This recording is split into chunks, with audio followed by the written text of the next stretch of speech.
Okay, so it looks like everyone might be in now.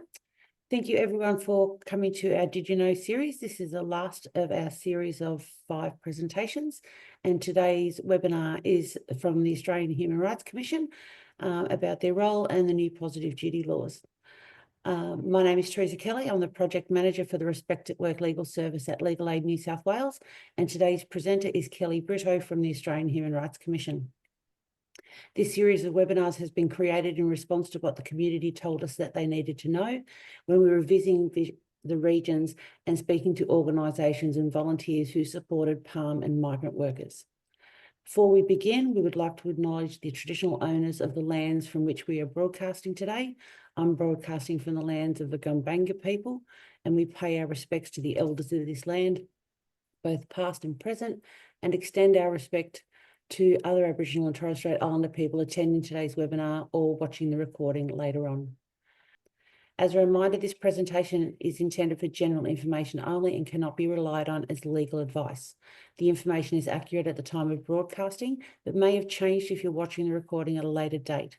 If you need legal help about a particular situation, please start with our team at Law Access New South Wales via web chat at www.legalaid.nsw.gov.au or call 1300 888 529.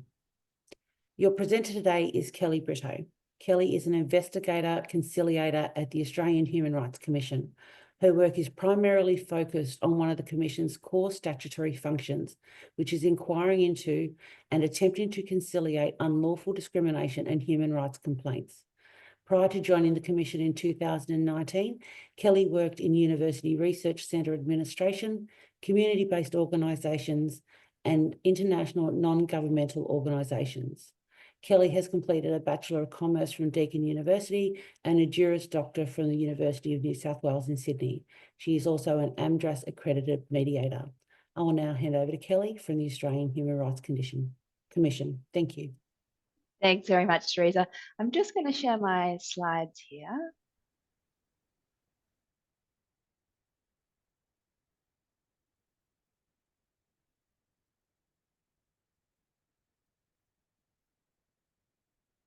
Okay, so that's displaying okay for everyone there?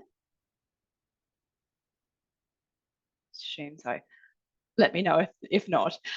Thank you and good morning to everyone. My name is Kelly. I'm an investigator conciliator at the Australian Human Rights Commission. I'm joining today from Sydney on Gadigal land, and so I'd like to start by acknowledging and thanking the traditional owners, the Gadigal people of the Eora Nation. I want to extend that acknowledgement and my deep respect to the traditional owners from where you may be joining the call today. The Australian Human Rights Commission is Australia's national human rights institution and is an independent statutory organisation. The functions of the Commission are set out in the Australian Human Rights Commission Act 1986. And our statutory functions include the investigation and conciliation of complaints, human rights education and promotion, policy and legislative developments, as well as court interventions. In the presentation today, I'll provide information about what discrimination is and what attributes are protected under federal law. I'll also provide information about sexual harassment, sex-based harassment, racial hatred, and other forms of harassment.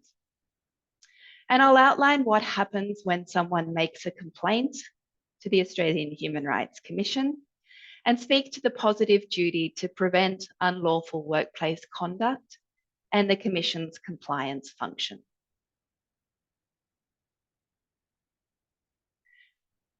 The law empowers the Commission to investigate and conciliate complaints alleging discrimination and breaches of human rights. The staff of the Investigation and Conciliation Service, which is the team that I work in, perform this function on behalf of the President of the Commission. We have around 30 staff and are largely based in Sydney, but we do provide service across Australia.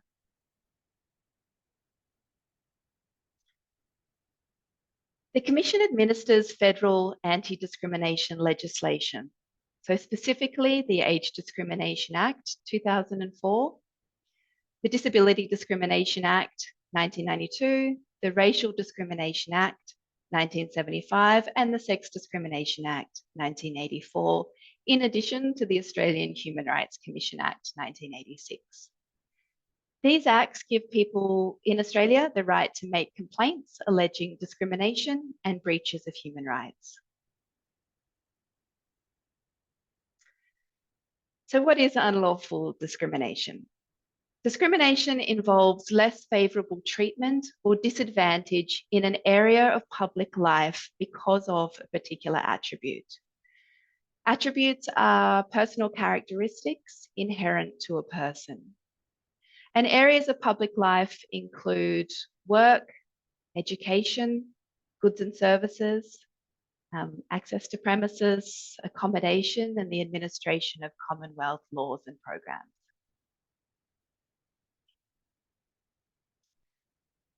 Listed here, we have the grounds or attributes protected under federal anti-discrimination law. I'll perhaps provide some further information on just some of these protected attributes. So starting with race, race discrimination includes discrimination based on race, colour, descent, national or ethnic origin, and immigrant status.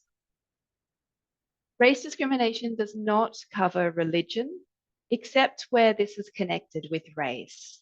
So for example, ethno-religions such as being Sikh or Jewish, or comments or treatments that link religion and race.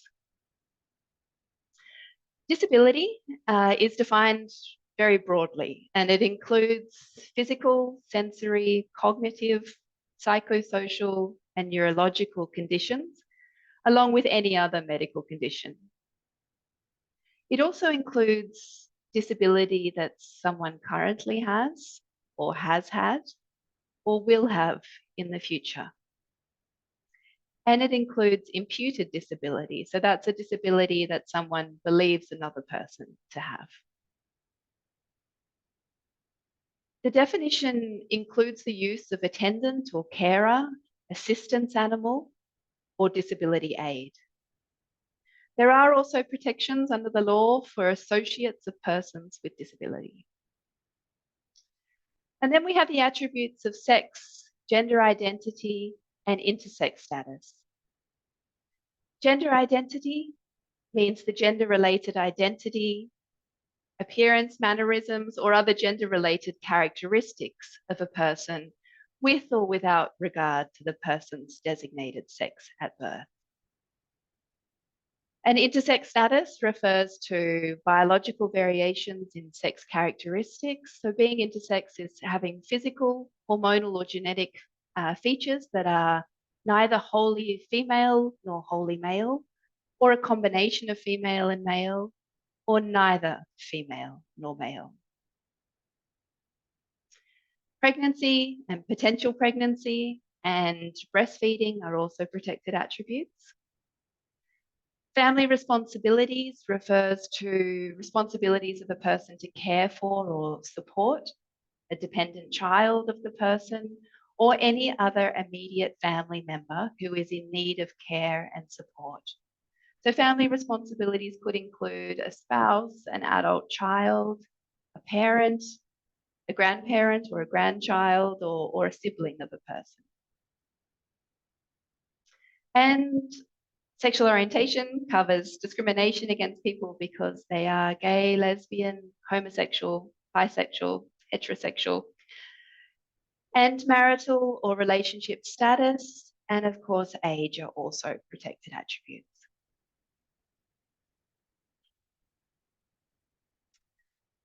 Let's look at the definitions of direct and indirect discrimination. Direct discrimination can occur when someone is treated less favourably because of a protected attribute than someone without that attribute would be treated in circumstances that are the same or are not significantly different. So perhaps looking at an employment example of direct discrimination, maybe where an offer of work is withdrawn by an employer when they find out that the employee or the potential employee has a disability. Or it could be that an employer starts to unfairly criticize a woman's job performance after she advises or discloses that she's pregnant. Indirect discrimination then can occur when there is a requirement or condition that appears to apply to everyone equally, but disadvantages people with a particular attribute and is unreasonable under the circumstances. So again, to use an employment example, say the employer has rotating rosters in a workplace that applies to all employees. So that means that it requires them to work different shifts depending on that roster. But some employees are disadvantaged or unable to comply with this requirement. So perhaps there are employees with family responsibilities or employees whose disability may require specific eating or sleeping patterns that means that they can't work at a particular time of the day.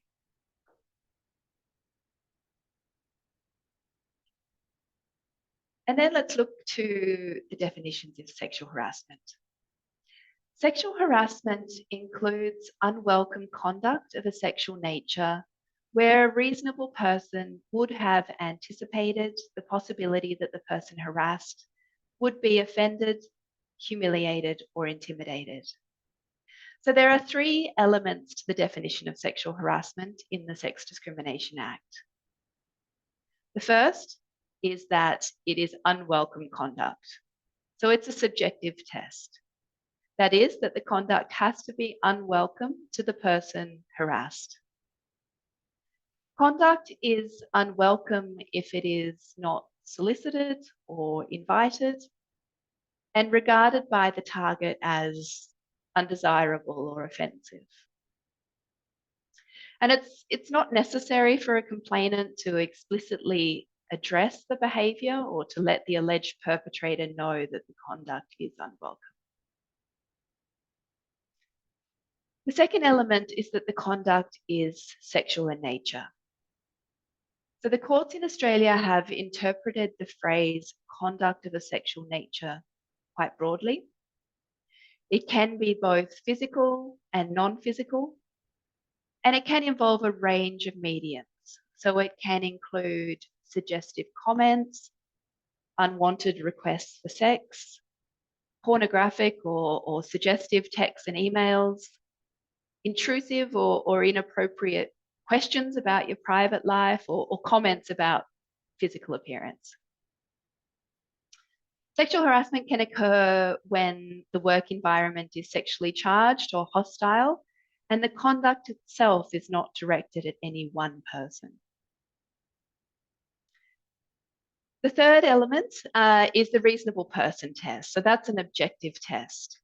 Unwelcome conduct of a sexual nature can be sexual harassment if, in the circumstances, a reasonable person would anticipate the possibility that the recipient would feel offended, humiliated, or intimidated by the conduct. The circumstances of the person harassed include consideration of factors such as the person's age, sex, race, religion, disability, and even the relationship between the person harassed and the person who engaged in the sexual conduct. Accidental or non-intentional acts can constitute sexual harassment. And really importantly, all workers in all workplaces are protected from sexual harassment. So that includes interns, volunteers, students, and the self-employed. So concepts of worker and persons conducting a business or undertaking, which is often referred to as PCBUs, that are used in work health and safety law now apply in sexual harassment and sex-based harassment.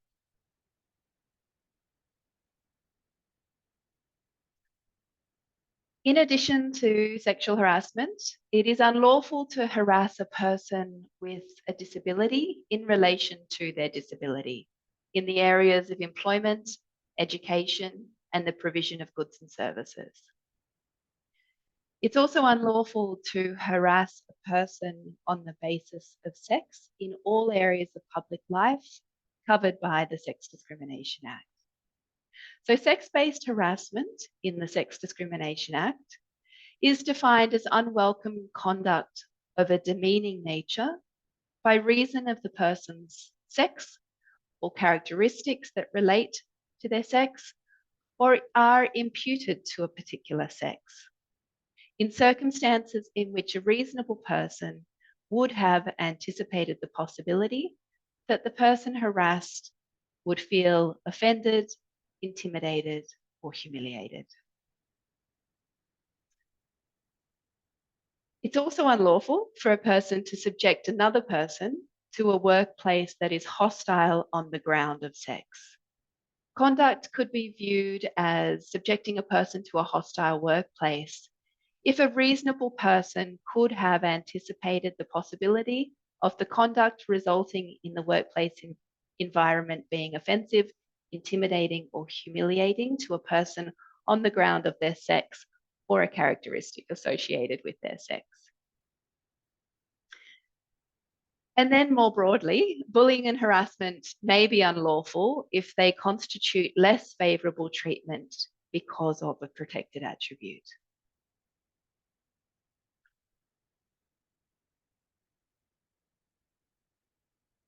So I want to speak briefly to the elements of racial hatred. Racial hatred is a public act that is reasonably likely to offend, insult, humiliate, or intimidate a person because of their race, colour, national ethnic origin, or descent. It covers offensive content in media articles or social media posts or blogs, comments on TV shows or posters and flyers. It does not cover private conversations or emails. There are exemptions for free speech and things done reasonably and in good faith in artistic works, academic debates, in the public interest, and fair and accurate reporting.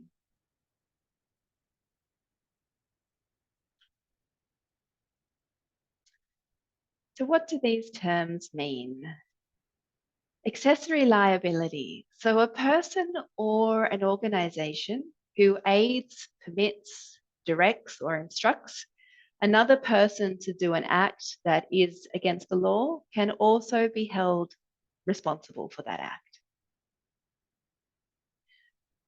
Vicarious liability provisions say that employers can be held liable for discrimination and harassment that occurs in the workplace or in connection with a person's employment, unless they can show they have taken all reasonable steps to prevent discrimination from occurring. And then the victimization provisions generally say that it's against the law for a person to be subjected to detriment because the person has made or proposes to make a complaint, or they've provided information or participated in conciliation, or because they've asserted their own or someone else's rights under the law. But I will note that the victimization provisions are different in the different acts.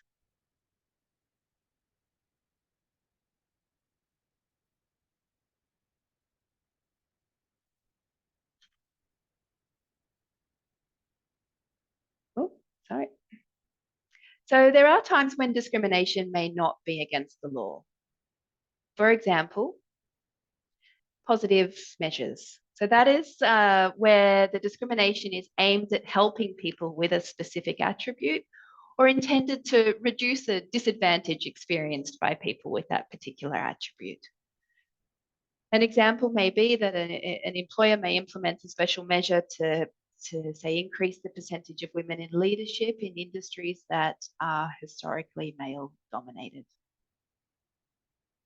Another exemption to unlawful discrimination would be where a person is unable to perform the inherent requirements of a job because of the attribute, or where the discrimination is in direct compliance with certain laws. So, for example, superannuation or industrial awards.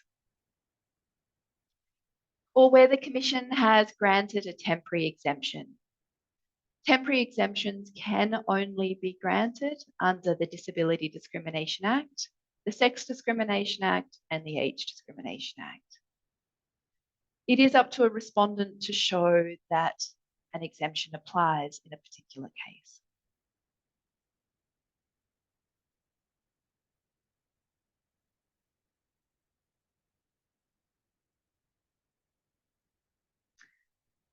So moving on now from unlawful discrimination to human rights complaints, the Commission can investigate complaints alleging breaches of human rights by the Commonwealth or agents of the Commonwealth. So that is organisations paid by the Commonwealth to perform a particular role. And human rights are those set out in the international instruments attached to or declared under the Australian Human Rights Commission Act. So that includes the International Covenant on Civil and Political Rights, the Convention on the Rights of the Child, and the Convention on the Rights of Persons with Disabilities. The Commission can report its findings to the Attorney General and make recommendations, but those recommendations are non-binding. We cannot make anyone follow the recommendations. Reports about alleged breaches of human rights are published on our website, so they do become publicly accessible documents. And if you go on our website to find those reports, you will find that many of the human rights reports relate to immigration detention, so specifically around the length and conditions of detention.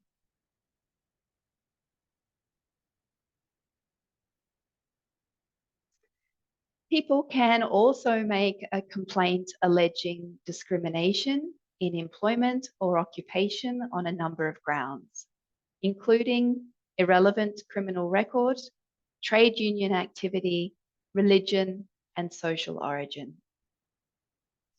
The most common of these that we see are allegations that an offer of employment has been withdrawn because of a person's criminal record. There are, again, exemptions. So it may not be discrimination if the decision was based on the requirements of that particular job or relates to staff at religious institutions. Again, the Commission can report its findings to the Attorney General and make non-binding recommendations. Again, these reports are published on our website, and please go and take a look at the type of reports and the discrimination on employment or occupation matters reported on. So where can you go with questions or direct others for further information? The Commission's National Information Service provides information to individuals and organisations about their rights and responsibilities under federal anti-discrimination and human rights law. If we can't assist you, we will try to refer you to an organisation that can.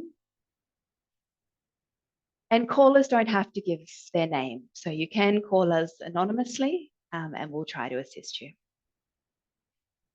You or those you work with can contact us in a number of different ways, including by phone, email, and via our online form on the website. If you need an interpreter, you can contact us via the National Relay Service or the Translating and Interpreting Service. I will put the number up for the National Information Service at the end of this presentation.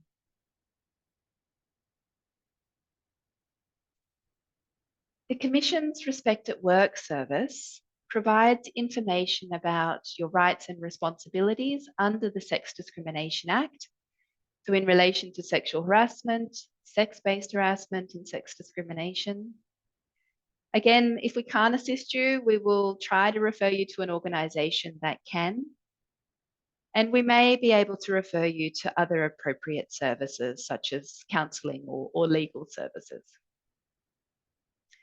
You can, again, call this service anonymously. You don't have to give your name, and we can provide information about how to make a complaint.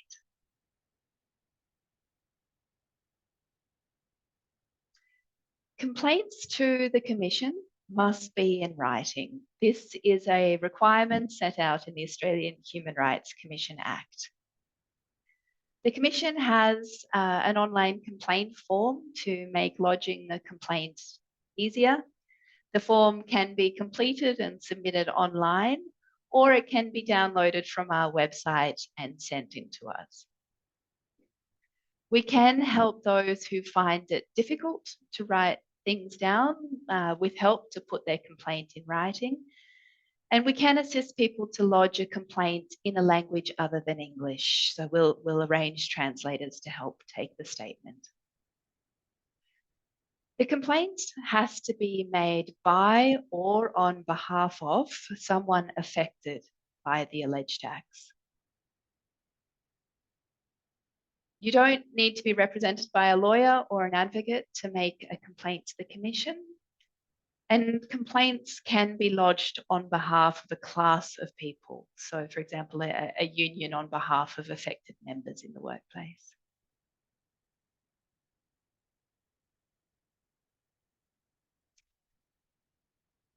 Complaints, the Commission may decide not to investigate or conciliate a complaint of unlawful discrimination if it's lodged more than 24 months after the alleged discrimination. And the Commission may decide not to investigate or conciliate a complaint alleging discrimination in employment or a breach of human rights if the complaint is lodged more than 12 months after the events took place. When making a decision, the Commission will consider any information provided about the delay in lodging the complaint.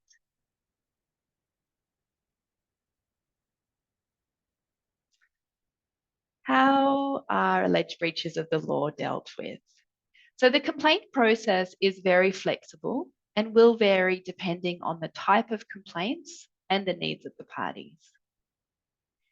Generally, the first step is to assess whether correspondence or issues raised can be accepted as a complaint, and if so, what the most appropriate action may be.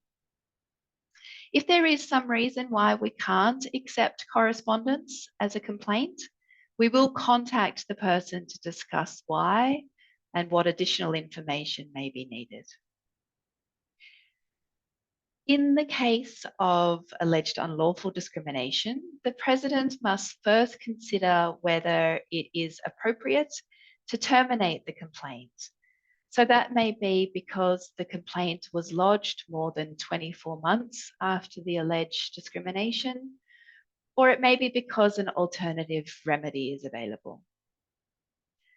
When the Commission is considering terminating a complaint, the complainant will be provided with reasons for this and an opportunity to provide additional information to support the complaint.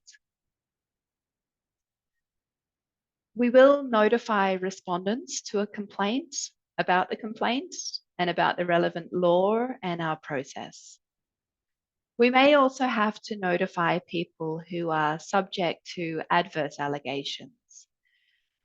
So that is allegations that could be unlawful discrimination, even if they're not named as respondents. Sometimes we may ask respondents to provide specific information in response to a complaint. Information provided in response to a complaint is usually forwarded to the complainant. And then where appropriate, the Commission will help the parties to try to resolve the complaint by conciliation. So I'll speak more to the conciliation process in a minute. But I guess just to speak to the last step there, in terms of outcomes for a complaint, if it is conciliated, it may be resolved by agreement, or it may be terminated, or the Commission may decide not to continue to inquire into the complaint for a range of reasons.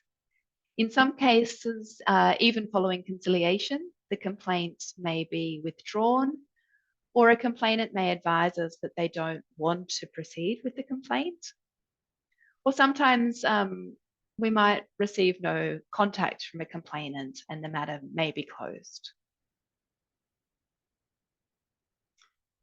So conciliation, as I mentioned, where appropriate, the Commission will assist parties to try to resolve a complaint through conciliation.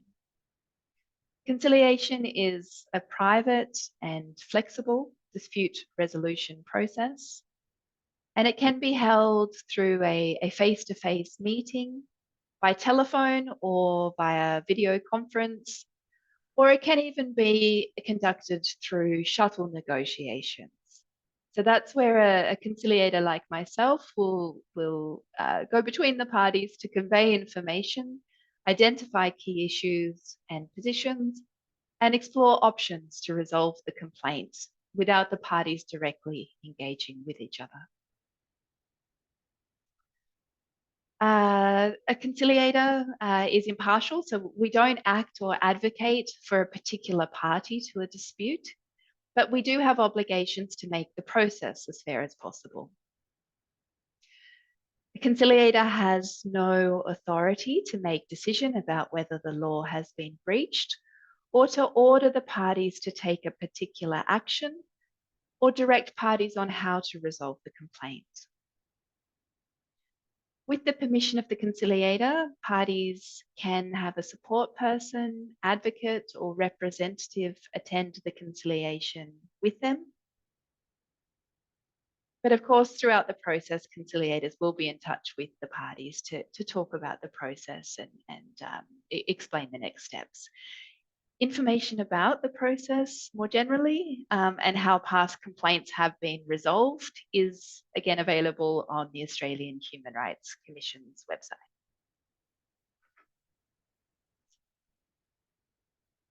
And if the Commission terminates a complaint alleging unlawful discrimination, the complainant has the option within 60 days from the date on the termination notice to make an application to the Federal Circuit and Family Court of Australia or the Federal Court of Australia for the court to hear and decide the allegations.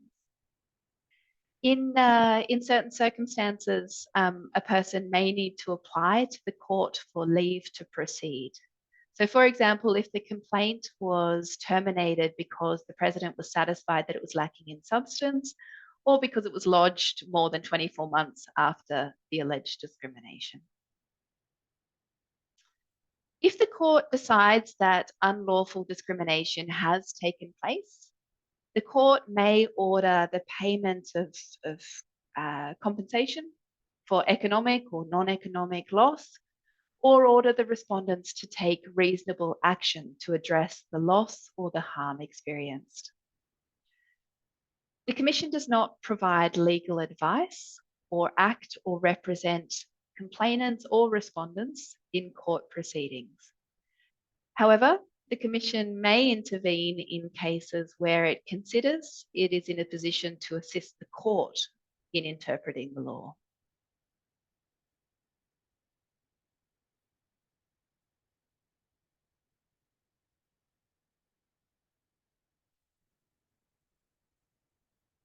Alrighty, so the positive duty to prevent unlawful workplace conduct. Organisations and businesses now have a positive duty under the Sex Discrimination Act 1984 to eliminate as far as possible specific unlawful behaviour from occurring. The positive duty requires organisations and businesses to take reasonable and proportionate measures to eliminate as far as possible sexual harassment, sex discrimination, sexist behaviour, and related acts of victimization in connection with work. The Commission has the power to inquire into and ensure compliance of employers, organisations and businesses with the positive duty.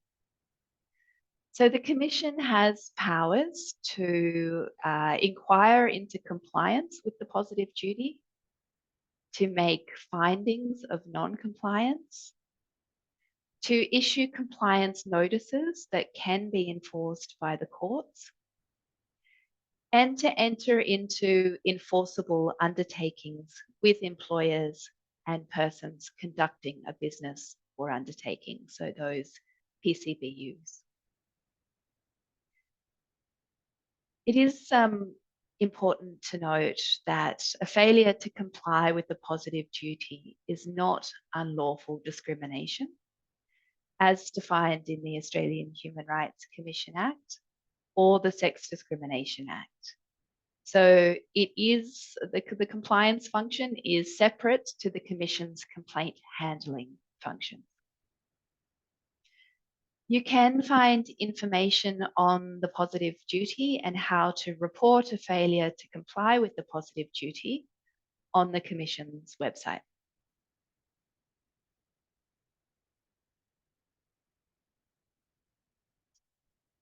Alrighty, so I appreciate that I've covered a lot of information, and I note that the session is being recorded and will be sent to registered attendees. If you have any questions or if you would like further information on anything I've discussed today, please contact the National Information Service or the Respect at Work Information Service on 1300 656 419. You can also email us at infoservice@humanrights.gov.au or respect@humanrights.gov.au. And as I've mentioned, there's a lot of information on our website at humanrights.gov.au. So that brings me to the end of my presentation, and I just want to close by thanking Legal Aid New South Wales for their initiative and efforts to run and convene these Respect at Work sessions, and thank you to all those that have joined. So thanks, Teresa. I'll pass back to you. Thank you, Kelly. It's very confusing, isn't it? Kelly Brito, Teresa Kelly. So thank you. It's really good to get such a good overview of what the Australian Human Rights Commission does and those new positive duty laws. That's all really interesting. I was, quite stuck listening to all of the different descriptions of the different types of discrimination. Thank you for making that so clear for us. I'd like to also thank everyone else who participated in today's webinar. And just a reminder that you'll all receive an email with the answers from the Q&A section.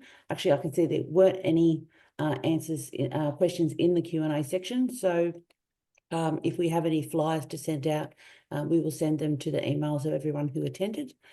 That will also be accompanied by an evaluation survey, and we would really appreciate if you would fill that out for us.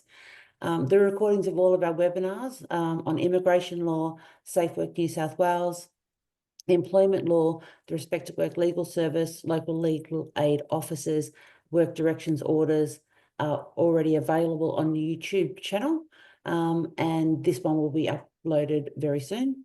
Again, if you need legal advice about a particular situation, please start with our team at Law Access New South Wales on 1300 888 529 or via web chat at www.legalaid.newsouthwales.gov.au. Thanks everyone, and I hope you have a lovely day.